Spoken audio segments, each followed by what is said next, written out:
आणि त्याच्यासाठी म्हणून आम्ही येत्या 26 तारखेला रविवारी येत्या 26 तारखेला आम्ही हा मोर्चा आम्ही काढत आहोत. हा मोर्चा निघेल शिवाजी पार्क शिवतीर्थावरून हा निघेल आणि हा मोर्चा जाईल सिद्धिविनायकाच्या इकडे. तिथे जाऊन आम्ही देवाला साकडं घालणार आहोत की या सरकारला सुबुद्धी देव, आणि याच्यासाठी म्हणून तिकडे आम्ही त्याची सांगता करणार आहोत. आणि हा आत्ताचा आमचा कार्यक्रम आहे. मला असं वाटतं पुढे मी कालच दिल्लीला जाऊन आलो. माझ्या आधी अमित पण जाऊन आला. आपल्या माध्यमातून ही दृश्य संपूर्ण जग पाहत आहे. एक गोष्ट नक्की की हा विषय केवळ नीटच्या परीक्षेपुरता मर्यादित नाही आहे.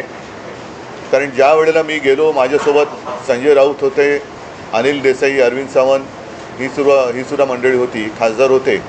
आणि त्या गर्दीमध्ये एक व्यक्ती राजा तिकडे संजयला असं भेटला की त्यांनी विचारलं की आप कहाँ से आए हो. संजयने विचारलं. तर मैं बिहार से आया हूँ लेकिन मैं हूँ तो मध्य प्रदेश का. तर तो काही विद्यार्थी वाटत नव्हता, पण मध्यमवयीन तरुण होता. तर त्याला विचारलं आप क्यों आए हैं. तर त्यांनी सांगितलं की माझा व्यवसाय नीट चाललेला होता, माझी रोटी व्यवस्थित चालू होती, पण नोटबंदीच्या वेळेला माझी पूर्ण उद्योगधंदा रोजीरोटी उद्ध्वस्त झाली आणि तो राग व्यक्त करायला मी आलेलो आहे. म्हणजे हे काही एक निमित्त झाले असं म्हणा पाहिजे तर, परंतु हा गेल्या काही वर्षातला राग हा आता उफाळून वरती आलेला आहे. दुर्दैवाने आज मी वृत्तपत्रात वाचलं आणि कालच आपल्या माध्यमातून मी बघितलं की न्यायमूर्तींना किंवा न्यायालयाला या प्रकरणाकडे लक्ष द्यायला वेळ नाही असं ते म्हणाले. आता विषय असा झालेला आहे की दिल्लीमध्ये मलासुद्धा तिथल्या काही मुली भेटल्या आणि त्या संतप्त होत्या. त्या सांगत होत्या की आमचे कपडे फाडले गेले, वाटेल तसं मारलं गेलं, काही ठिकाणी तर लाठ्या काठ्यांना खिळे लावून, गजलेले खिळे लावून मारलं गेलं, डोकी फोडली गेली. आणि काल एक व्यक्ती जी महिला म्हणजे मुलगी जी अत्यवस्थ होती, मला कल्पना नाही, आता तिचं येता वाचलं की आता आहे की नाही मला माहिती नाही आहे. तर एक असे अत्याचार वाढत चाललेले आहेत. न्यायालयाला कबूतरं, कुत्रे यांच्याकडे लक्ष द्यायला वेळ आहे, पण कॉक्रोचकडे लक्ष द्यायला वेळ नाही. हे दुर्भाग्य आहे. आणि देशाची परिस्थिती आता अशी झाली का, आणि न्यायालयाची परिस्थितीसुद्धा अशी धृतराष्ट्रासारखी झाली का. म्हणजे द्रौपदीने धृतराष्ट्राकडे न्याय मागण्यासारखं झालेलं आहे आता. मधल्या काळामध्ये चंद्रचूड यांनी न्यायालयाच्या न्यायदेवतेच्या डोळ्यावरची पट्टी काढली होती. ती न्यायदेवतेने परत पट्टी बांधली आहे का आणि कशासाठी बांधलेली आहे.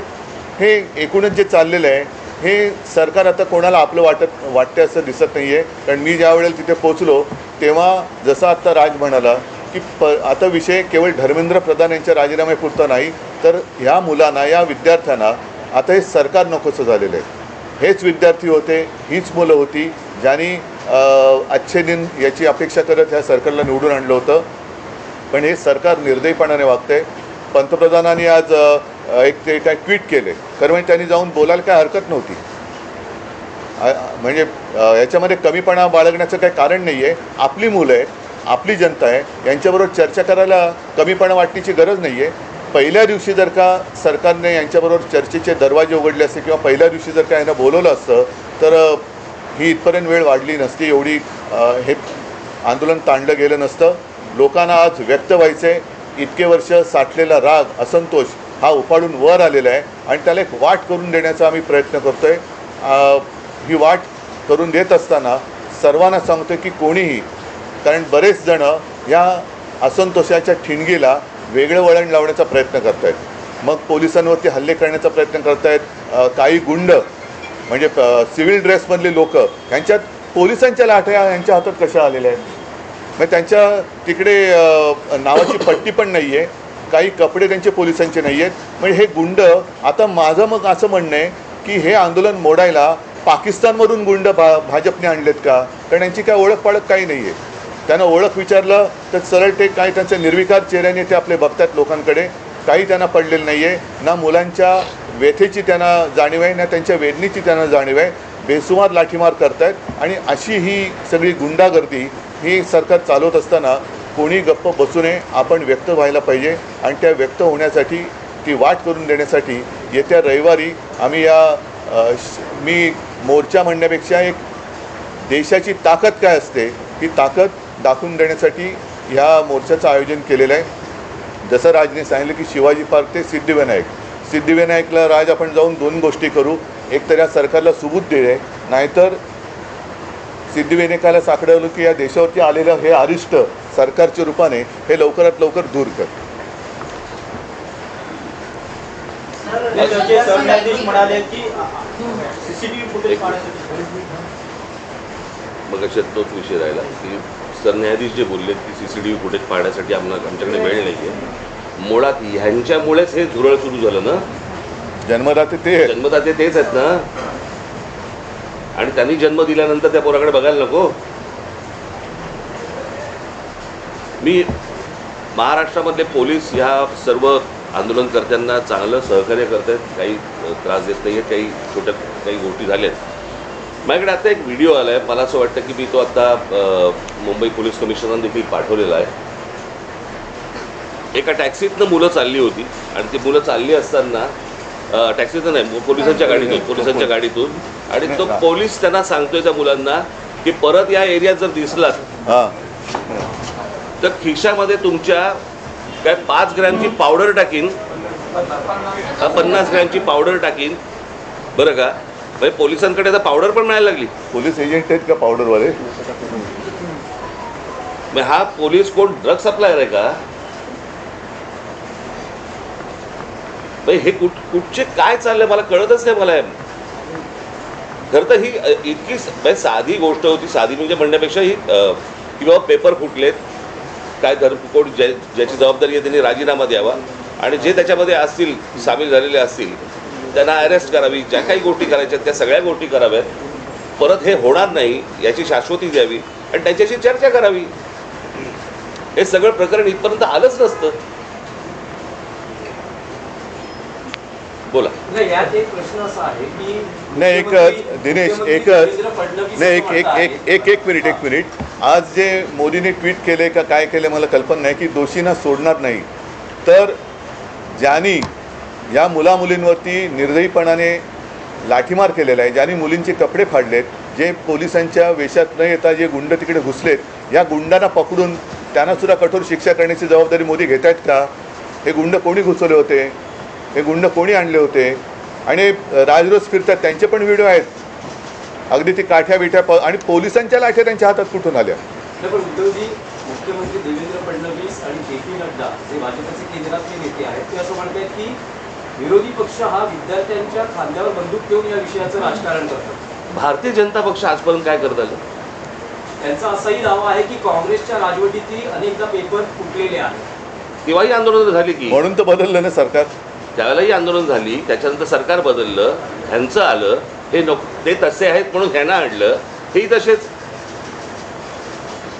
म्हणजे ते सांगतात की सरकार बदला आणि विद्यार्थ्यांच्या खांद्यावरती बंदुका विरोधी पक्ष ठेवत असतील तर विद्यार्थ्यांच्या छातीवरती बंदुका तुम्ही का रोखतात?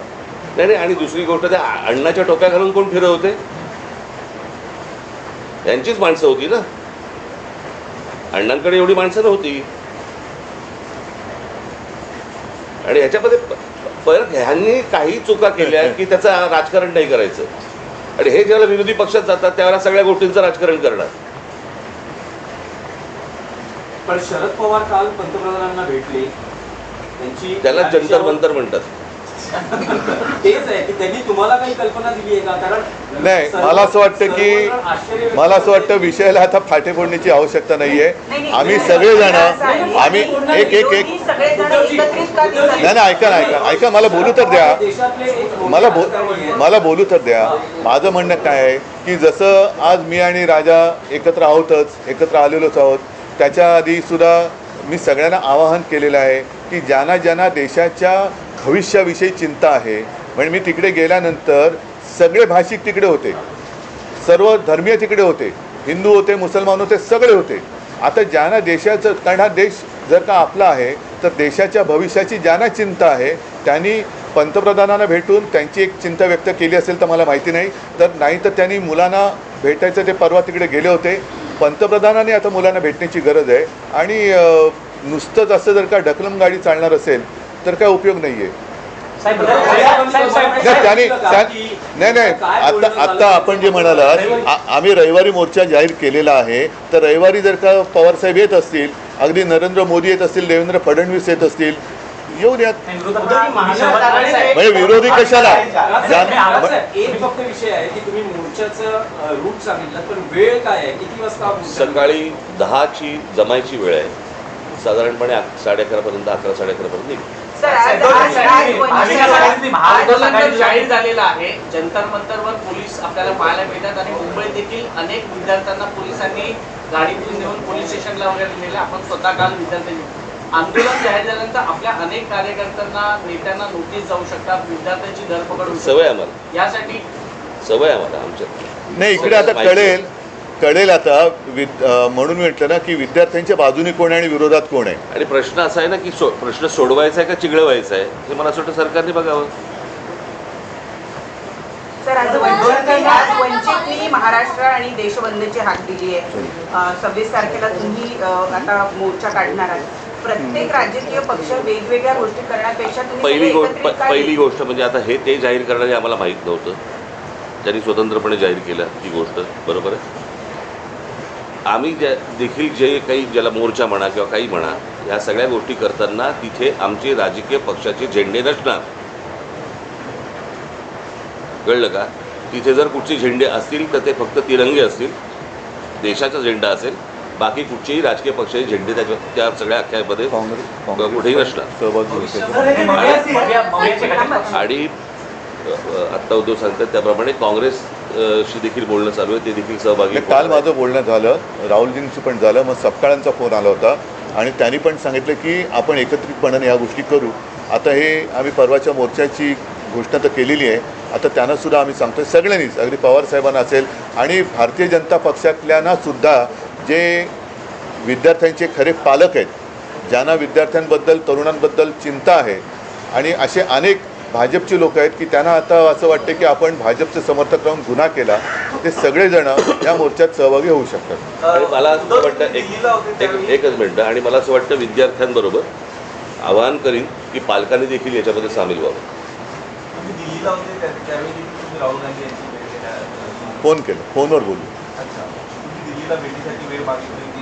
नाही, एक तर काय झालं, मी तिकडे रात्री पोचलो त्यावेळेला त्यांचं आंदोलन नुकतंच संपलं होतं आणि त्यांना मला वाटतं ते कुठलं छत्रसाल स्टेडियम तिकडे नेलं होतं. मला जंतर मंतरवरती जायचं होतं कारण अभिजित आणि सगळेजण तिकडे वाट बघत होते. मी तिकडे गेल्यानंतर मग माझी काही भेट झाली नाही, पण काल सकाळी माझं फोनवरती बोलणं होतं. भविष्यामध्ये आपण जंतर मंतरवर विद्यार्थ्यांशी थेट संवाद जाण्यासाठी जाणार आहात? अरे मी आत्ताच गेलो असतो, माझी तब्येत बरी नव्हती. नाही, दुसरा मुद्दा काय माहिती आहे ना, जंतर मंतरवरती एक केंद्रबिंदू झालेला आहे, पण ही आता पूर्ण देशाची भावना आहे. म्हणून मी जे म्हटलं ना की एक राष्ट्र एक भावना, जो जिथे जिथे आहे तिथे त्यांनी या गोष्टीचा विरोध व्यक्त केला पाहिजे. सगळेजण काही जंतर मंतरवरती पोहोचू शकतात, जाऊ शकतात आणि जाण्याची गरज आहे असं मला वाटत नाही. आज ग्रामीण भागात सुद्धा आंदोलनं होत आहेत, राज्यातल्या आणि देशातल्या अनेक शहरांमध्ये ही आंदोलनं होत आहेत. विद्यार्थी झुंडीच्या झुंडीने बाहेर पडत आहेत. आणि कालच एक मी व्हिज्युअल बघितलं की एक तरुणी त्या पोलिसांच्या गाडीसमोर एकटी उभी राहिली होती, इथेच बाजूला. ही तरुणांची ताकद आहे. ज्या ताकदीला झुरळ समजलं जातं, त्या झुरळांच्या ताकदीला आता हे घाबरलेले आहेत.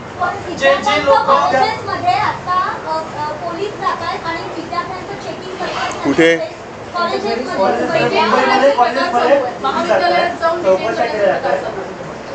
काय कसलं चेकिंग करतात?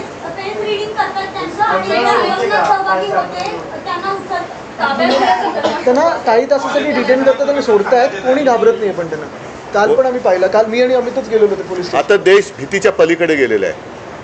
आणि काल सुद्धा मी तिथे ज्यांना भेटलो ना, एक तो तुमच्याच माध्यमातून बघितलं, तो एक मुलगा उभा आहे ना, मारो मारो मारो, तो नागपूरचा मुलगा आहे. तो भेटला मला, तो काय करतील मारून मारून, काय करतील, आणि असं जगून तरी काय फायदा. म्हणजे हे लोक आता त्या भीतीच्या पलीकडे गेलेत. त्याच्यामुळे चेकिंग, तुम्ही त्यांची मनं नाही ओळखली, शरीर किंवा कपडे चेक करून काय करणार, त्यांच्या मनात काय चालले ते ओळखा ना.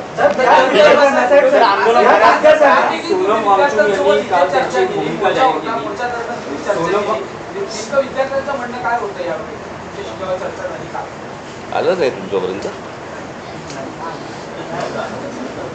त्यांनी व्हिडिओ काढले होते ना.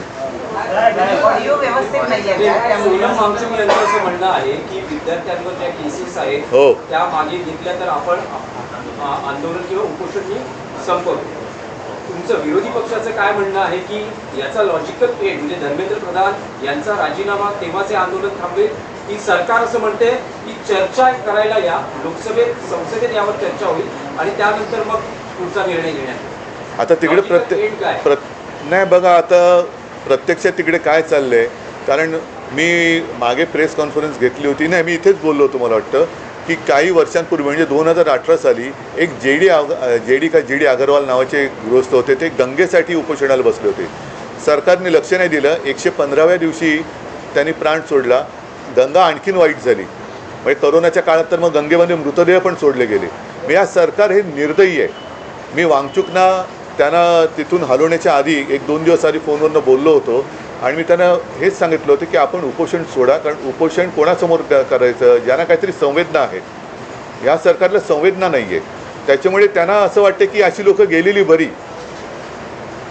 बरी, म्हणजे एकदा काय ते सगळं स्मशान शांतता होऊ द्या.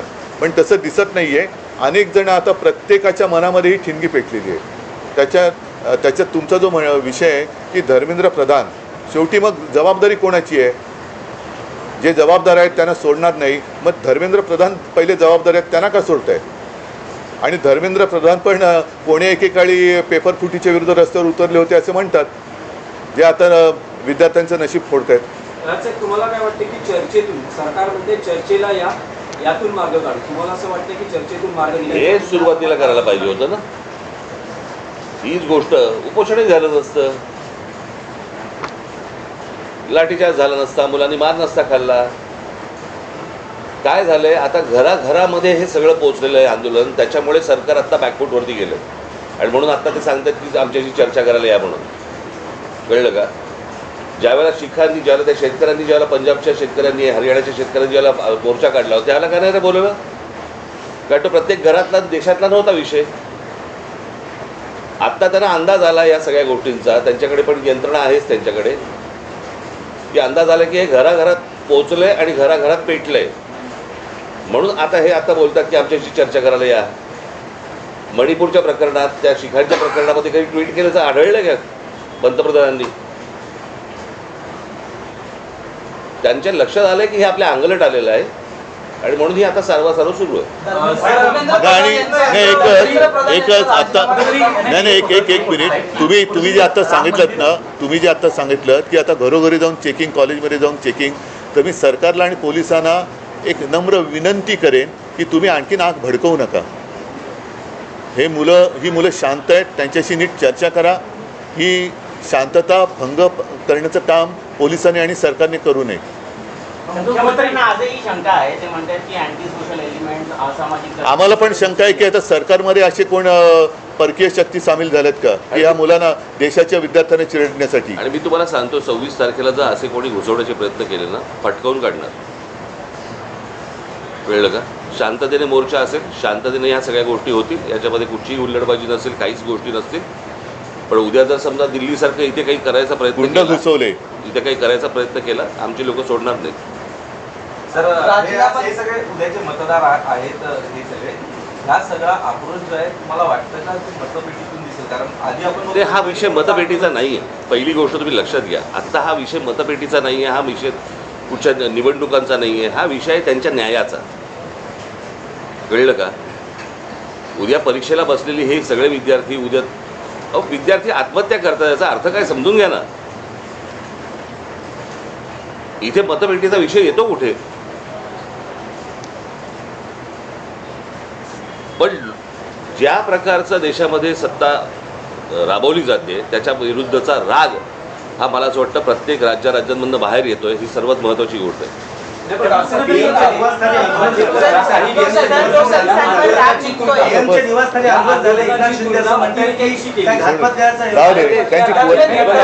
त्यांच्या विरुद्ध बघा, आंदोलनाची तुलना अतिरेक्यांशी केली. त्यांच्याबरोबर तुम्ही त्यांच्या विरोधात काही बोललात की तुम्ही देशद्रोही असता, अँटी नॅशनल कोणी असतात. केली प्रोटेस्ट अरे जाऊ दे रे, त्यांची कुवत आहे का चल हम हिंदी में ये दोनों बात करेंगे हिंदी इंग्लिश में ये दोनों बात